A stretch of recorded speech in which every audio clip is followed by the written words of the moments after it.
పోరాడి గెలిచిన కళ్యాణ్ అని చెప్పాలి. సో ఎక్సలెంట్ గా పవన్ కళ్యాణ్ మాత్రం సో ఎక్సలెంట్ గా ఆడాడు.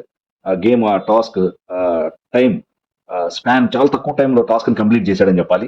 సో ఎంత డిఫరెన్స్ అంటే బర్ని గారు అంటే టీమ్ కి 8 మినిట్స్ అండ్ చిల్లర కొంచెం అయితే విత్ ఇన్ 2 మినిట్స్ లో కళ్యాణ్ గారు ఆ టాస్క్ ని కంప్లీట్ చేసి హీరో అనిపించాడు. తన యొక్క మిలిటరీ పవర్ ని సో ఎంత ఫాస్ట్ గా సో కంప్లీట్ చేశాడంటే చాలా డిఫరెన్స్. వాళ్ళు 8 మినిట్స్, వీళ్ళు 2 మినిట్స్. అంటే సో కళ్యాణ్ గారి యొక్క గేమ్ నిన్న ఎక్సలెంట్ గా ఉంది.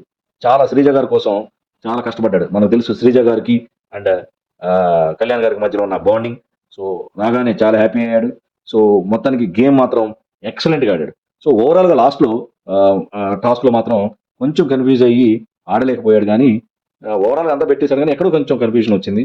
సో దాంతో అదిగాక వాళ్ళకి మోరల్ సపోర్ట్ ఎక్కువ ఉంది మన ఎమాన్యుయల్ గారికి ఫ్రమ్ బన్నీ గారి టీం.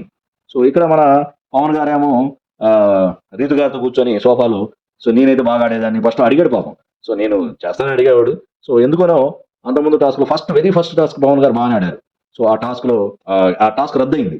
శ్రీజ గారి టీం విన్ అయింది. కానీ అన్ఫార్చునేట్లీ ఆ టాస్క్ రద్దయింది బర్ని గారికి దెబ్బలు తగలటం వల్ల. సో అందుకని ఆ ఫస్ట్ ఛాన్స్ తనకి ఇచ్చాను కాబట్టి తర్వాత కళ్యాణ్ గారికి ఇవ్వటంలో తప్పలేదు. సో లాస్ట్ గేమ్ కూడా కళ్యాణ్ గారు బాగా ఆడారు, ఎక్సలెంట్ గానే ఆడారు. కానీ సో బాగా పోరాడి ఓడిపోయారు. సో బట్ ఓవరాల్ మనం కళ్యాణ్ గారి యొక్క గేమ్ ని నిజంగా పొగడాల్సిందే. So hats off to Kalyan గారు అనిపించింది.